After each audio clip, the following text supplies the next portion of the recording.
Hello students, I am Deepak Sharma and welcome to Deepak law classes. आज हम start करते हैं अपनी क्लास को लॉ। लॉ में first of all introduction of law. इस इंट्रोडक्शन में हम क्या क्या टॉपिक्स लेंगे? 1. Definition, second one it's need of law. Next, object of law and development of law. जब भी हम कोई नया टॉपिक स्टार्ट करते हैं उसका डेफिनेशन हमको क्लियर होना चाहिए कि हम पढ़ क्या रहे हैं। तो हम स्टार्ट कर रहे हैं आज की क्लास लॉ। तो लॉ स्टार्ट करते ही सबसे पहला क्वेश्चन ये आता है कि लॉ कहते किसे हैं? It means definition. Law means rules और regulations which control the society. Rules or regulations which control the society. ऐसे नियम जो एक समाज को नियंत्रित करते हो, सोसाइटी को। Rules of conduct which recognized and enforced by the state. Rules of conduct which recognized and enforced by the state to maintain peace and order. Rules of conduct which recognized and enforced.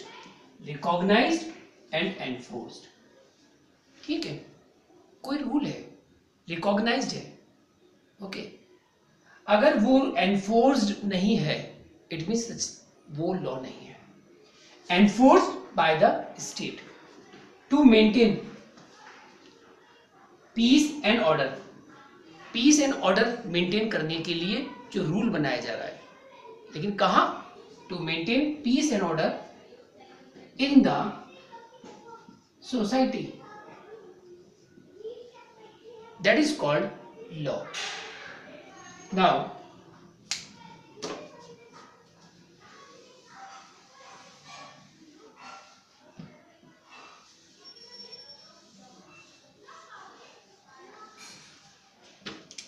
another definition is it is the system of rights and obligations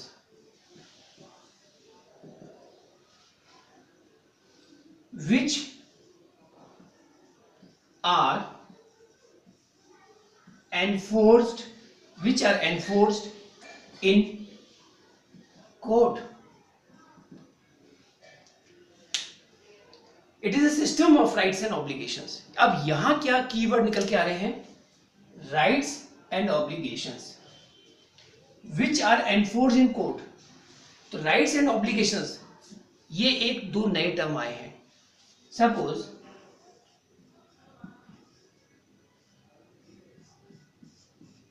ये mister A है और ये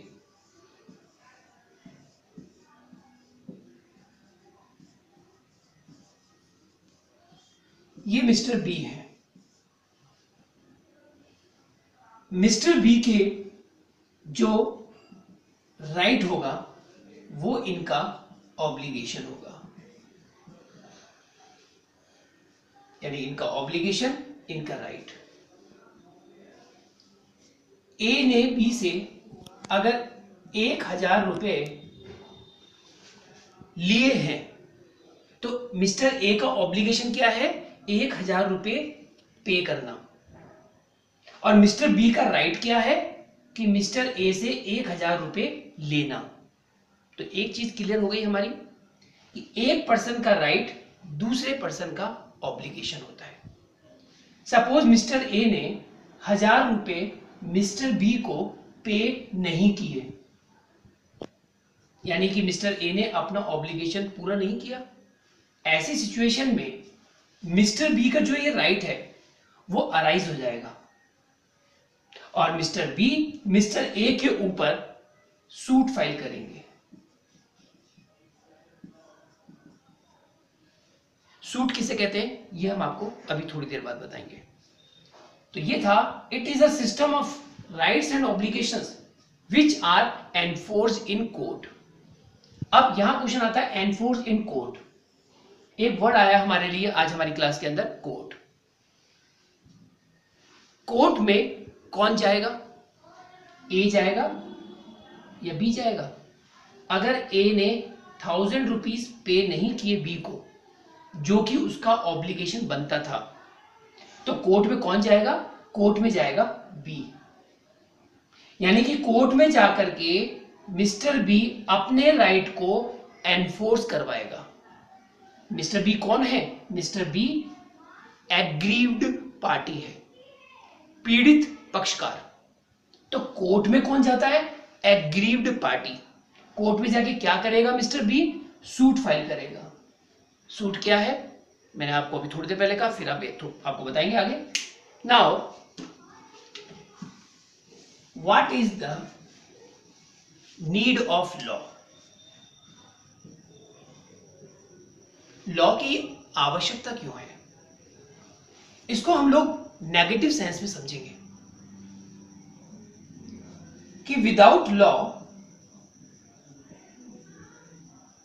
no one care, no one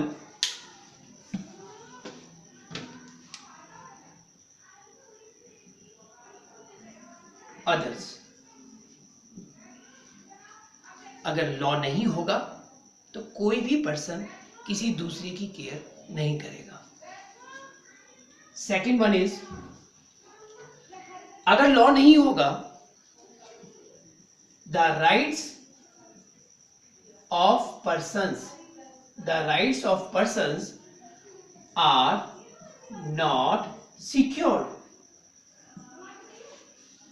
persons के जो अधिकार हैं, जो उनके राइट्स हैं, वो सिक्योर नहीं होंगे। थर्ड वन अगर हम बात करें, life and business will not continue.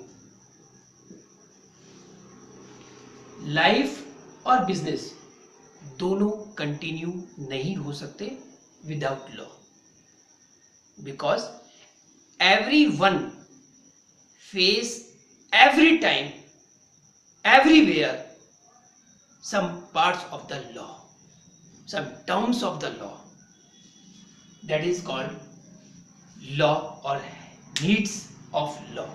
Now next term, what are the object of law? The foremost object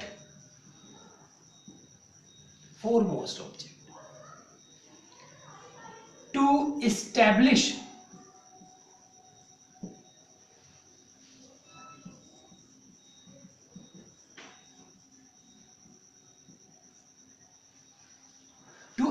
socio-economic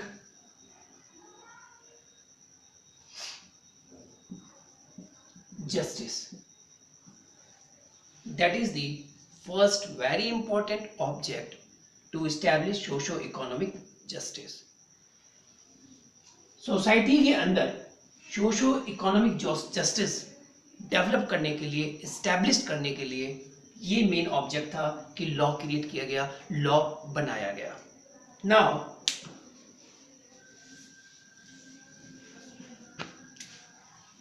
development of law. Society आज है, पहले भी थी। What is the difference between the present society and past society? पहले जो society थी वो थी अनऑर्गेनाइज्ड सोसाइटी।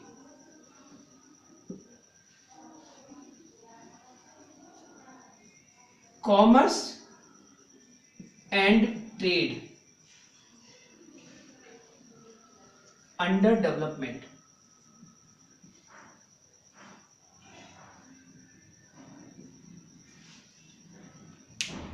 बच्चों, मतलब ये नहीं है कि कॉमर्स और ट्रेड पहले नहीं होता था।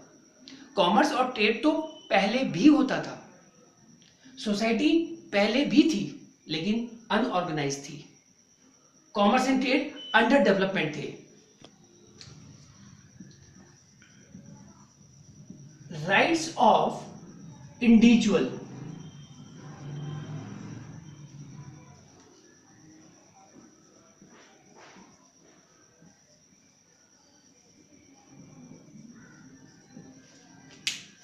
इंडिविजुअल्स के राइट्स रिकॉग्नाइज्ड नहीं थे।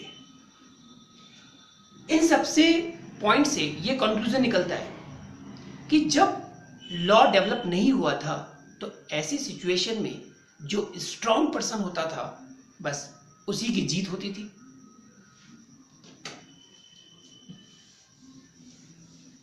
इसके बाद जैसे जैसे हमारी सोसाइटी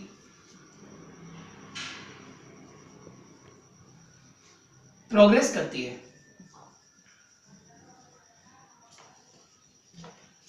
सोसाइटी ने प्रोग्रेस करना शुरू किया, डेफिनेटली जो हमारे सिटीजन्स हैं उनका अंदर इंटरेस्ट क्रिएट हुए और सिटीजन्स के इंटरेस्ट को प्रोटेक्ट करना पड़ा।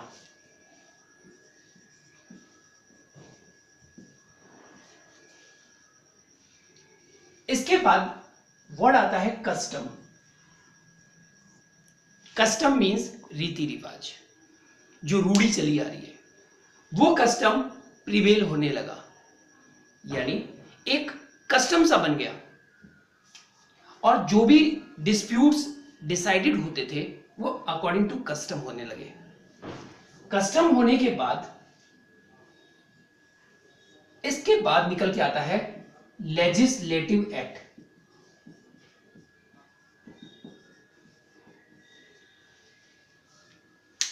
लेजिस्लेचर ने एक्ट बनाना शुरू किया, कानून बनाना शुरू किया। कंक्लूड करते हैं सोसाइटी की प्रोग्रेस हुई, सिटीजन्स के इंटरेस्ट को प्रोटेक्ट करने का एक नया कंसेप्ट आया। हमने देखा जो चला आ रहा है एक कंटिन्यू लॉन्ग टाइम से वो हमारा कस्टम बना और उसी को ही कंटिन्यू फॉलो करते गए। उसने एक लॉ का रूप धारण किया, बाद में लेजिस्लेटिव एक्ट्स बन करके आ गए और ये बना और तब जाकर के आया कि हम अपना एक लॉ बनाते हैं, एक एक्ट बनाते हैं और वो काम किया लेजिस्लेचर ने। नाउ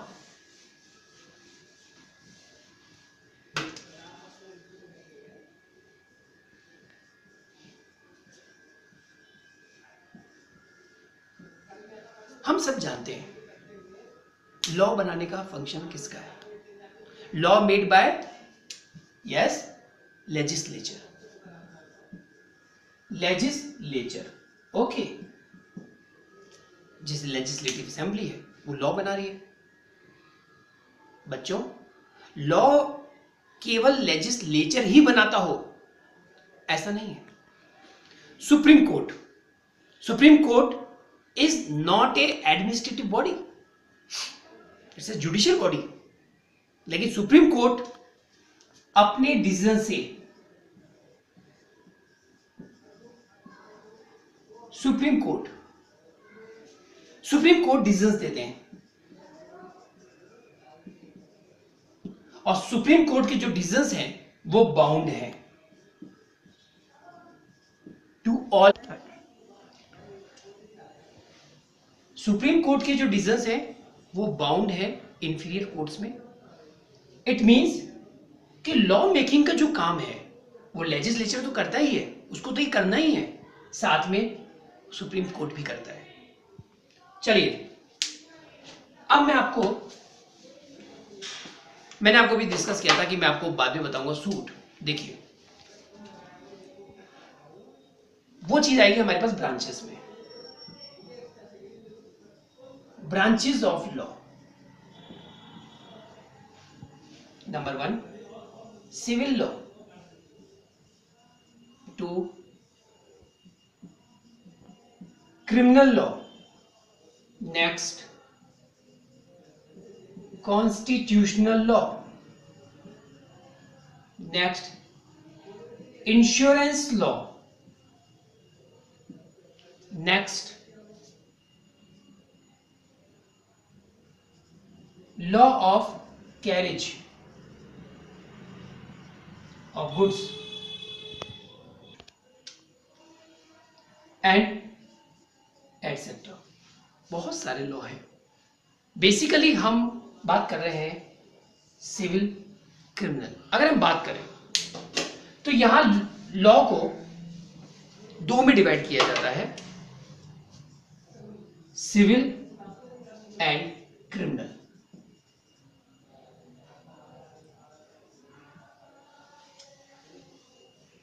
क्रिमिनल लॉ, जिसमें से हमारा जो मर्केंटाइल लॉ है, it's an example of civil law. Mercantile law is an example of civil law. Mercantile law, also called business law, also called commercial law.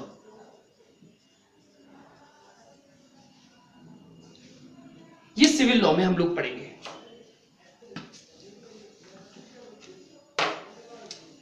मैं क्लास ओवर करने से पहले आपको ये क्लियर कर दूं what is the basic difference between civil law and criminal. देखिए,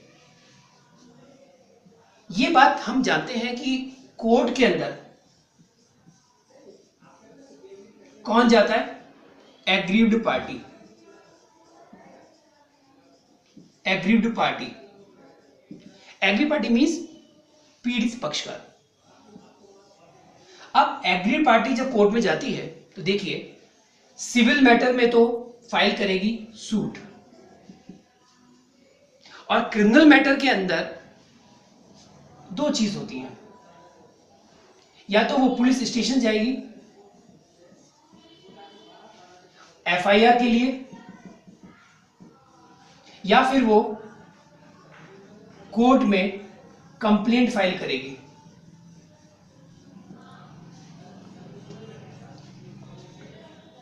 SP के पास एक रिटन एप्लीकेशन भी लिख सकती है। अभी हम यहां बात नहीं कर रहे हैं, हम केवल बात कर रहे हैं कोर्ट को लेकर के। If any police officer denied to reduce FIR, then what remedy be available to the aggrieved party? Aggrieved party go to the court and file complaint. So in civil cases, agri party go directly to the court and file suit, and criminal case complaint. A person who files suit called plaintiff, and a person who files complaint called complainant.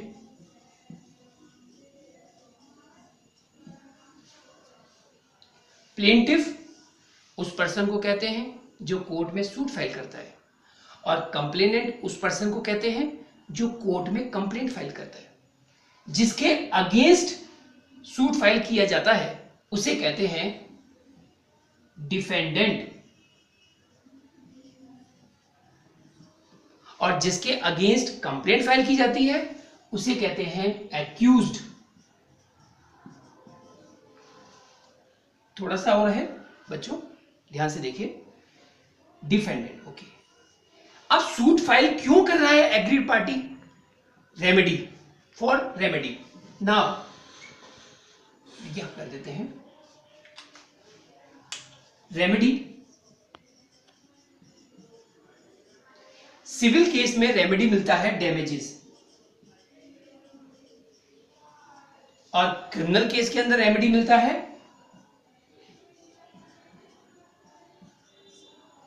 To punish. किसको? Accused को। वहां damages नहीं, damages और compensation be provide in civil matter, और criminal cases में to punish.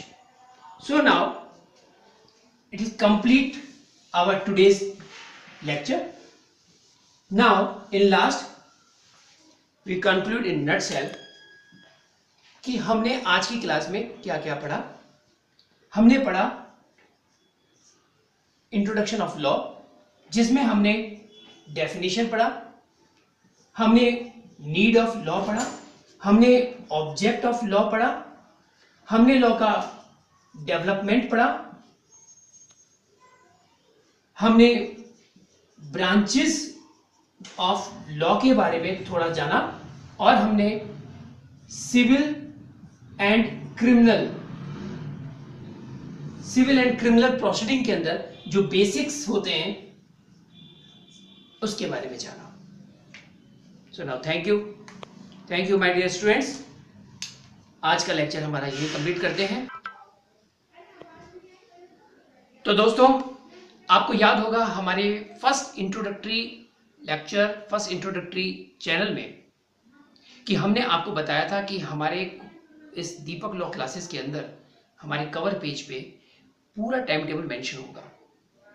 अब वो time table हमारे कवर पेज पे अपलोड कर दिया जाएगा, आप उसे ध्यान से देखें, और हमारी क्लासेस कल से कंटिन्यू होंगी। और ज़्यादा से ज़्यादा आप इसे शेयर करें, इस पर कमेंट करें, और प्लीज एक चीज सबसे लास्ट में मैं इंपॉर्टेंट आपको बताना चाहता हूं कि प्लीज आप एब्सेंट न हो मेरी क्लास में। It is very very very important. मुझे पता है आपको हंसी आ रही होगी मेरी ये बात सुन करके कि सर एब्सेंट हो गए तो क्या हुआ, हम दोबारा से चैनल को देख लेंगे, लेकिन आप लेट ना करें। अगर आप आज एब्सेंट हो गए फिर नेक्स्ट की क्लास करेंगे, वो कंसेप्ट कब क्लियर होगा? जब आप मेरी क्लास में रेगुलर आएंगे। रेगुलर आएंगे मीन्स रेगुलर वॉच करेंगे। सो प्लीज आप रेगुलर रहिए, अपने दोस्तों को रेगुलर करिए, कमेंट करिए, शेयर करिए।